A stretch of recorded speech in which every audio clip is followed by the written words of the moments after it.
Hello students, welcome to Studynetic. मैं हूं पूजा मेहता और यहाँ पर हम पढ़ रहे हैं क्लास 12 की वॉल्यूम 3 की बुक फाइनेंशियल स्टेटमेंट को।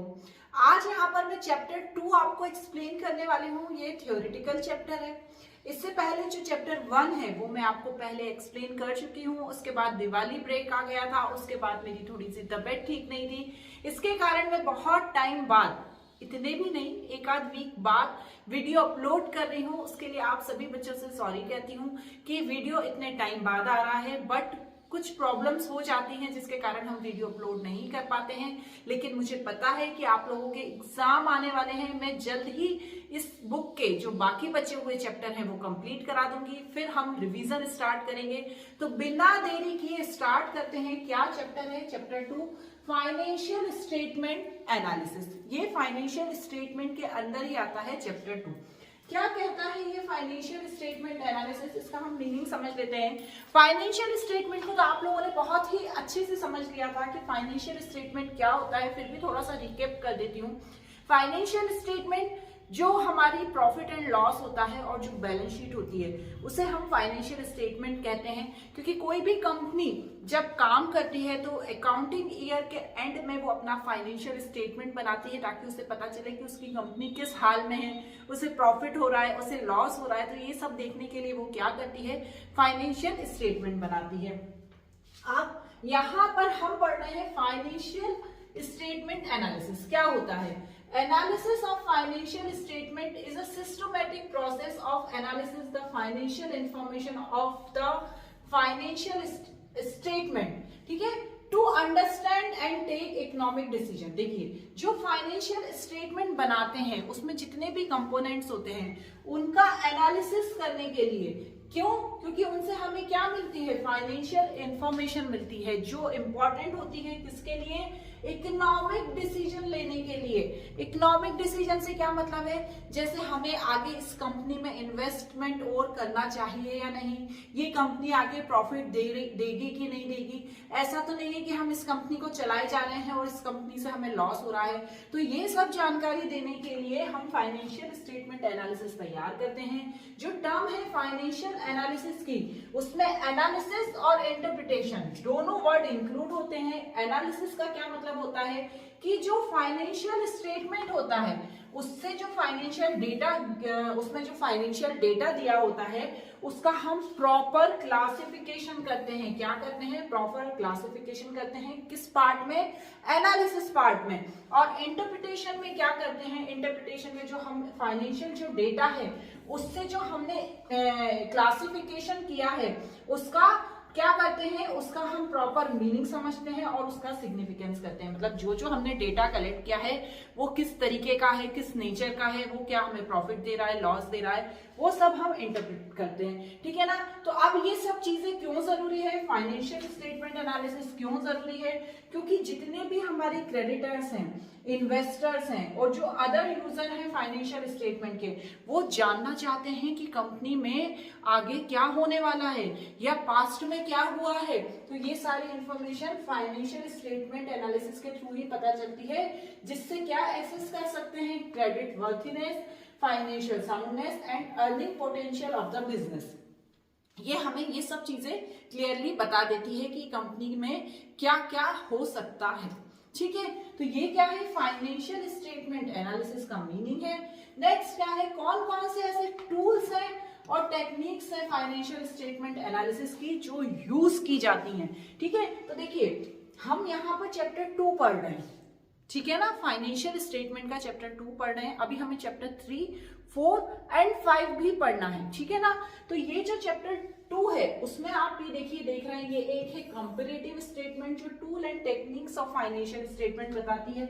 दूसरा है कॉमन साइज स्टेटमेंट। तो यहाँ पर ये जो फर्स्ट एंड सेकेंड है, ठीक है, ये और नेक्स्ट वाला ये हम किस में पढ़ेंगे? ये हम पढ़ेंगे चैप्टर 3 में। ठीक है, उसके बाद हमारे पास आएगा चैप्टर 4 जिसमें हम पढ़ेंगे रेशियो एनालिसिस, और उसके बाद आएगा चैप्टर 5 जिसमें हम पढ़ेंगे कैश फ्लो स्टेटमेंट। यहाँ पर अभी जो टूल्स एंड टेक्निक्स हम थोड़ा सा शॉर्ट में समझ लेते हैं इसको, डिटेल में हम कहाँ समझेंगे इसको, डिटेल में हम समझेंगे इस प्रॉपर चैप्टर में, ये चैप्टर 3 में। ठीक है, चैप्टर 3 में दो चीजें हैं, comparative statement and common size statement. ठीक है, कंपैरेटिव स्टेटमेंट क्या है? कंपैरेटिव स्टेटमेंट और comparative financial statement meaning comparative study of individual item and components of financial statement. अब फाइनेंशियल स्टेटमेंट में जितने भी कंपोनेंट्स दिए होते हैं, फाइनेंशियल स्टेटमेंट क्या होता है? बैलेंस शीट और statement and profit and loss account, है ना। इसमें जितने भी कंपोनेंट, करंट एसेट्स, लायबिलिटी, इनका क्या करते हैं? कंपैरिजन करते हैं पिछले साल का और इस साल का। कंपेयर करके देखते हैं कि पिछले साल क्या हुआ था और इस साल क्या हुआ है, उससे हमें प्रॉफिट हुआ है, उससे हमें लॉस हुआ है। हम वैसे भी कंपैरिजन का क्या मतलब समझते हैं? यही समझते हैं ना, 2 सालों का कंपेयर करना। या तो इसमें क्या होता है, जब हम 2 सालों का कंपेयर करते हैं, उस टेक्निक को कहते हैं इंट्राफर्म एनालिसिस। लेकिन कभी कभी क्या होता है, हम इंटरफर्म एनालिसिस करते हैं। इंटरफर्म एनालिसिस का क्या मतलब होता है? जिसमें हम हमारी डेटा का एनालिसिस करते हैं हमारी जैसी ही दूसरी फर्म से। जैसे मैं क्लॉथ का बिजनेस करती हूँ और मेरे पास जो फाइनेंशियल डेटा मेरा अकाउंटिंग ईयर के एंडिंग में आया है, वो मेरे ही जैसी एक और कंपनी है, उसने भी अपना फाइनेंशियल डेटा जो अपलोड करती है। आपको पता होगा हर बड़ी कंपनी अकाउंटिंग ईयर के एंड में जब अपना बैलेंस शीट और प्रॉफिट एंड लॉस अकाउंट बनाती है, तो वो अपने इन्वेस्टर्स, क्रेडिटर्स के लिए उसे पब्लिकली शो करती है कि भैया हमारी कंपनी लॉस में चल रही है, प्रॉफिट में चल रही है। तो जब वो उससे शो करती है तो क्या करते हैं हम, हमारी कंपनी और उस कंपनी के डेटा को आपस में कंपेयर करते हैं कि यार हम भी क्लॉथ का बिजनेस कर रहे थे, हमें तो इतना प्रॉफिट नहीं हुआ, वो भी वही बिजनेस कर रहे हैं, उनको क्यों प्रॉफिट हो गया। ठीक है ना, तो ये कंपैरिजन क्या कहलाता है? ये कंपैरिजन कहलाता है इंटरफर्म एनालिसिस। और एक होता है इंट्राफर्म, जिसमें हम हमारी कंपनी का इस साल का और पिछले साल के डेटा को कंपेयर करते हैं। ठीक है, नेक्स्ट क्या होता है? Common size statement. Same comparative statement जैसा ही कॉमन साइज स्टेटमेंट होता है, बस इसमें क्या होता है, जो हम कंपैरिजन कर रहे हैं उसे कन्वर्ट इनटू द परसेंटेज। उसमें हम हर कंपोनेंट को फिर किस में कन्वर्ट कर देते हैं? परसेंटेज में कन्वर्ट कर देते हैं, जिसे हम डिटेल में पढ़ेंगे किसमें? चैप्टर 3 में। ये क्या होता है? कॉमन साइज स्टेटमेंट होता है। इसे हम वर्टिकल एनालिसिस भी कहते हैं और कंपैरेटिव स्टेटमेंट को हम क्या कहते हैं? हॉरिजेंटल। यहाँ लिखा नहीं है पर मैं बता देती हूँ, हॉरिजेंटल एनालिसिस भी कहते हैं इसको। ठीक है, कभी आपसे एमसीक्यू बेस में पूछ रहे हैं तो। नेक्स्ट क्या होता है? थर्ड होता है रेशियो एनालिसिस। रेशियो भी इसका नेक्स्ट चैप्टर ही है, जिसमें क्या होता है, ये एक अर्थमेटिक एक्सप्रेशन होता है। आपने मैथ्स में पढ़ा है ना रेशियो निकालना, उसी तरह से ये अर्थमेटिक एक्सप्रेशन होता है, जिसमें क्या होता है ना, 2 सालों के बीच रेशियो निकाल लिया जाता है और उससे ही बैलेंस शीट और प्रॉफिट एंड लॉस अकाउंट जो तैयार होता है, उसी में रेशियो निकाल लिया जाता है पिछले साल का और इस साल का। ठीक है, इससे क्या होता है ना, कंपनी की प्रॉफिटेबिलिटी, सॉल्वेंसी, लिक्विडिटी और इफिशियंसी पता चल जाती है। इसको भी मैं डिटेल में जो हमारा नेक्स्ट चैप्टर है उसमें समझाऊंगी, लेकिन यहाँ पर हमें समझना जरूरी है कि जो हमारे टूल्स एंड टेक्निक्स हैं वो क्या है। नेक्स्ट है cash flow statement. Cash flow statement show करते हैं कैश और कैश इक्विवेलेंट, जितने भी अकाउंटिंग पीरियड में कैश या कैश से रिलेटेड जो भी लेन देन हुए हैं उनके बारे में यहाँ पर बताया जाता है। ठीक है, तो ये 4 टूल्स एंड टेक्निक्स थे। कौन से? Comparative statement, common size statement, next था अपना ratio analysis and cash flow statement, जिसे हम अगली चैप्टर्स में और ज्यादा डिटेल में पढ़ेंगे। अब क्या है, फाइनेंशियल स्टेटमेंट के टाइप कौन कौन से होते हैं? देखिए, फाइनेंशियल स्टेटमेंट 2 तरह के होते हैं। एक्सटर्नल एनालिसिस के लिए किया जाता है और इंटरनल एनालिसिस के लिए किया जाता है। एक्सटर्नल एनालिसिस क्या होता है? जैसा कि अभी मैंने आपको बताया कि जो कोई भी कंपनी होती है, ये क्या करती है, ये अपना जब अकाउंटिंग ईयर एंड होता है और उसकी बैलेंस शीट और प्रॉफिट एंड लॉस अकाउंट बनाती है, तो उसको वो पब्लिकली भी शो करती है कि भैया हमारी कंपनी की ये बैलेंस शीट है और ये हमारा प्रॉफिट एंड लॉस अकाउंट है। अब ये किसके लिए जरूरी है? जो कंपनी के कौन है, जो statement and profit and loss and balance sheet है, वो किसके लिए जरूरी है?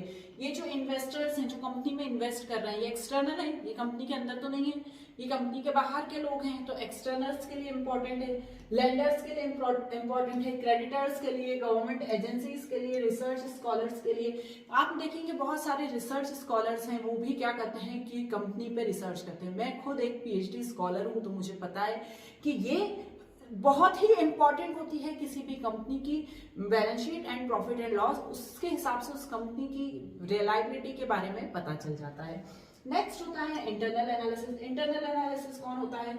जो कंपनी की मैनेजमेंट में इंटरनल ऑपरेशन एफिशिएंसी जानने के लिए जरूरी होता है। जो कंपनी में काम कर रहे हैं लोग, उनको ये जानना जरूरी होता है कि हम जिस कंपनी में काम कर रहे हैं वहाँ कंपनी की क्या स्थिति चल रही है, वो कंपनी प्रॉफिट दे रही है, लॉस दे रही है। तो इंटरनल एनालिसिस भी जरूरी है, क्योंकि यदि इस तरीके की कोई दिक्कत है तो उसमें हम सुधार कर सकते हैं। ठीक है, नेक्स्ट क्या दिया है देखते हैं। Horizontal analysis and vertical analysis. Horizontal वही है कंपैरेटिव फाइनेंशियल स्टेटमेंट, और वर्टिकल एनालिसिस है कॉमन साइज एनालिसिस, जिसे हम क्रॉस सेक्शनल एनालिसिस भी कहते हैं। ठीक है ना, तो यहाँ पर कुछ भी नई नहीं है, वही चीज हॉरिजॉन्टल एंड वर्टिकल एनालिसिस को बताया है इन्होंने type of financial statement analysis में। ठीक है, अब intra firm comparison and inter firm comparison वही चीज है। क्या है इंट्रा फर्म कंपैरिजन में? A comparison of financial variable of enterprises over the period the time known as a intra-firm comparison is also called the time series analysis या trend analysis। मतलब उसी company का पिछले साल का जो डेटा है उसका और इस साल के डेटा का कंपैरिजन किया जाता है, और उसे क्या कहते हैं? इंट्रा फर्म कंपैरिजन कहते हैं। और इंटर फर्म कंपैरिजन क्या होता है? अ कंपैरिजन ऑफ टू और मोर एंटरप्राइजेस और a firm known as a inter firm comparison. इसमें क्या होता है ना, जो दो फर्म है जो एक ही जैसी है, ऐसा नहीं है कि आप क्लॉथ का बिजनेस कर रहे हो और एक चाय का या टी का बिजनेस कर रहा है, उसका कंपैरिजन होगा, नहीं। जो हमारी जैसी कंपनी है, क्योंकि एक ही तरह की कई कंपनियां हो सकती है, मेरा यूट्यूब चल रहा है और भी लोगों का यूट्यूब चैनल चल रहा है, तो मैं अपना कंपैरिजन एजुकेशनल चैनल से ही करूंगी ना, जो मेरी जैसी चीजें पढ़ा रहा है उन लोगों से थोड़ी करूंगी जो ब्लॉगिंग कर रहे हैं। ठीक है ना, तो यहाँ पर हम वही चीजों से कंपेयर करते हैं जो हमारे जैसी हैं। इसे क्रॉस सेक्शनल एनालिसिस भी कहा जाता है। इसमें दो फर्म को कंपेयर किया जाता है। क्लियर? नेक्स्ट क्या दिया है, नेक्स्ट देखते हैं। नेक्स्ट ये कह रहे हैं objective of financial statement analysis. क्या ऑब्जेक्टिव है, किस लिए फाइनेंशियल स्टेटमेंट एनालिसिस किया जाता है? असेसिंग द अर्निंग कैपेसिटी और प्रॉफिटेबिलिटी। देखिए, based on the basis of financial analysis हम क्या जान सकते हैं? अर्निंग कैपेसिटी और प्रॉफिटेबिलिटी किसी भी एंटरप्राइजेस की हम मालूम कर सकते हैं। साथ ही साथ हम ये भी जान सकते हैं, ये भी फॉरकास्ट कर सकते हैं कि आने वाले सालों में कंपनी कैसे परफॉर्म करेगी। देखिए, आज मैं अपना चैनल चला रही हूँ, मैं इंट्यूशन लगा सकती हूँ कि मैं आने वाले सालों में कैसा करूंगी। तो उसी तरह से हम क्या होता है फाइनेंशियल स्टेटमेंट एनालिसिस में हम फ्यूचर की अर्निंग कैपेसिटी के बारे में भी एक इंट्यूशन लगा सकते हैं। नेक्स्ट है असेसिंग द मैनेजरियल इफिशिएंसी। देखिए, हम वो एरिया देख सकते हैं जहां पर मैनेजर इफिशिएंट है, और वो एरिया देख सकते हैं जहां पर मैनेजमेंट इनएफिशिएंट है। जैसे accounting ratio, possible to analysis the proportion of the production, administration of marketing expenses. मतलब हमें ये चीज देखनी कि कहाँ पर इफिशिएंटली काम हो रहा है और कहाँ पर इनइफिशिएंटली काम हो रहा है। ठीक है, अकाउंटिंग थ्योरी के हिसाब से हम रेशियो एनालिसिस के थ्रू देख सकते हैं, जिसे हम आगे वाले चैप्टर में पढ़ने वाले हैं। नेक्स्ट क्या दिया है? Assessing the short term and long term solvency of enterprises. Solvency क्या होता है? क्या होता है, कोई भी फर्म बिजनेस खुलता है तो वो ये सोच के कभी नहीं खुलता कि यार वो काम नहीं कर पाएगा, उसका पैसा खत्म हो जाएगा, वो दिवालिया हो जाएगा। पर फिर भी कंडीशन बन सकती है कि उसका पैसा खत्म हो जाए, वो सॉल्वेंट हो जाए, दिवालिया हो जाए। तो यहाँ पर क्या होता है, शॉर्ट टर्म और लॉन्ग टर्म। शॉर्ट टर्म मतलब कम समय में ही वो दिवालिया हो जाएगा, लॉन्ग टर्म मतलब उसके इन फ्यूचर में दिवालिया होने की संभावना है। तो ये चीज को हम एसेस कर सकते हैं, देख सकते हैं फाइनेंशियल स्टेटमेंट एनालिसिस से। कैसे? एक साल प्रॉफिट हुआ, ठीक है, उसके बाद थोड़ा कम प्रॉफिट हुआ, उसके बाद और कम हुआ, उसके बाद प्रॉफिट नहीं हुआ, फिर उसके बाद लॉस होने लगा, उसके बाद और ज्यादा लॉस होने लगा। तो क्या आप इंट्यूशन लगाओगे कि ये कंपनी अब ज्यादा नहीं चलेगी? ठीक है ना, तो वही यहाँ पर एसेस किया जाता है। ठीक है, नेक्स्ट क्या है? Interfirm comparison. हम सिंपल सी वही चीज बार बार दोहरा रहे हैं कि यहाँ पर इंटरफर्म कंपैरिजन किया जा सकता है। मतलब क्या हो सकता है, इससे हम फाइनेंशियल एनालिसिस कर सकते हैं और अपनी परफॉर्मेंस देख सकते हैं दूसरों के साथ। ठीक है ना, यहाँ पर फॉरकास्टिंग एंड प्रिपेयरिंग बजट हम कितना खर्चा कर रहे हैं और हमारे पास उससे कितनी अर्निंग हो रही है। हम अपने बजट को भी यहाँ पर फोरकास्ट कर सकते हैं और अपने कितने हमें पैसों की नीड होगी आगे फ्यूचर में, उसको भी हम देख सकते हैं। ठीक है, नेक्स्ट क्या दिया हुआ है? नेक्स्ट दिया हुआ है यहाँ पर लिमिटेशन। देखिए, हर चीज की, कोई भी चीज हो, अकाउंट्स हो, मैनेजमेंट हो, इकोनॉमिक्स हो, हर चीज की लिमिटेशंस होती है हर टॉपिक की। तो यहाँ पर इसकी भी लिमिटेशन है। पहली है हिस्टोरिकल एनालिसिस। ये जो होता है हिस्टोरिकल एनालिसिस मतलब पास्ट डाटा पे डिपेंड होता है, फ्यूचर से प्रिडिक्ट करता है, लेकिन जो डिपेंडेंसी इसकी होती है सारी पास्ट डाटा के ऊपर होती है कि भैया क्या कंपनी ने पहले पिछला परफॉर्म किया है। ठीक है, ये किसकी लिमिटेशन है? ये प्राइस लेवल चेंज को इग्नोर करता है। आप इकोनॉमिक्स यदि पढ़ रहे होंगे तो उसमें जरूर आपने पढ़ा होगा कि प्राइस लेवल चेंज होता है, चेंज मतलब जो होता है उसको ये इग्नोर कर देता है। Financial statement analysis qualitative aspect को इग्नोर करता है, जैसे quality of management, quality of staff, public relation, ये सब चीजें ये मेजर नहीं की जा सकती अकाउंटिंग में, ये उसको इग्नोर कर देता है। ठीक है, नेक्स्ट क्या है? नेक्स्ट है suffer from the limitation of financial statement. देखिए, एनालिसिस जो होता है फाइनेंशियल स्टेटमेंट, जो सब बेस्ड होता है किसके ऊपर? फाइनेंशियल जो इन्फॉर्मेशन हम गैदर कर रहे हैं उसी के हिसाब से फाइनेंशियल स्टेटमेंट तैयार होता है। पर कभी कभी क्या होता है ना, कुछ लिमिटेशन ऐसी होती है जिसके कारण जो फाइनेंशियल स्टेटमेंट बनाने में हमें प्रॉब्लम जाती है, वो सफर हो जाता है, जिसके कारण क्या होता है हमें प्रॉपर चीजें, प्रॉपर डेटा कलेक्ट नहीं कर पाते हैं, जो कभी कभी फॉल्स इन्फॉर्मेशन दे देता है। No free from bias, biasness हो जाती है। जो अकाउंटेंट है हमारा वो कभी कभी क्या करता है, पैसों का गबन कर लेता है, पैसों को अपने पास रख लेता है, जिसके कारण क्या होता है प्रॉपर तरीके से फाइनेंशियल स्टेटमेंट तैयार नहीं हो पाता है, और जो मतलब इसे वही बताया गया है नॉट फ्री फ्रॉम बायस। ठीक है, नेक्स्ट क्या बोल रहे हैं? नेक्स्ट बोल रहा है वेरिएशन ऑफ अकाउंटिंग प्रैक्टिसेस। देखिए, अब जैसे हम दो कंपनी का डेटा एनालिसिस करना चाहते हैं, अब हमारा मेथड आपने देखी होगी बहुत सारी होती है। वैसे तो बैलेंस शीट एंड फाइनेंशियल जो पीएनएल अकाउंट है उसको तैयार करने के एक ही फॉर्मेट होता है, लेकिन फिर भी बहुत सारे लोग बहुत सारी मेथड से बनाते हैं, अलग अलग तरीके से अपना अकाउंट तैयार करते हैं। तो अब वो क्या होता है, जब हम कंपैरिजन करते हैं तो उनका अलग तरीके से बना हुआ है, हमारा अलग तरीके से बना हुआ है, तो उसमें भी प्रॉब्लम होती है। Window dressing. विंडो ड्रेसिंग का क्या मतलब होता है कि जो होता है फाइनेंशियल डेटा जो तैयार कर रहा है वो क्या करता है, उसमें गलत एंट्री कर देता है, गलत चीजें शो कर देता है, उसे क्या कहते हैं? विंडो ड्रेसिंग, जो आप बहुत शुरू से पढ़ते हुए आ रहे हो।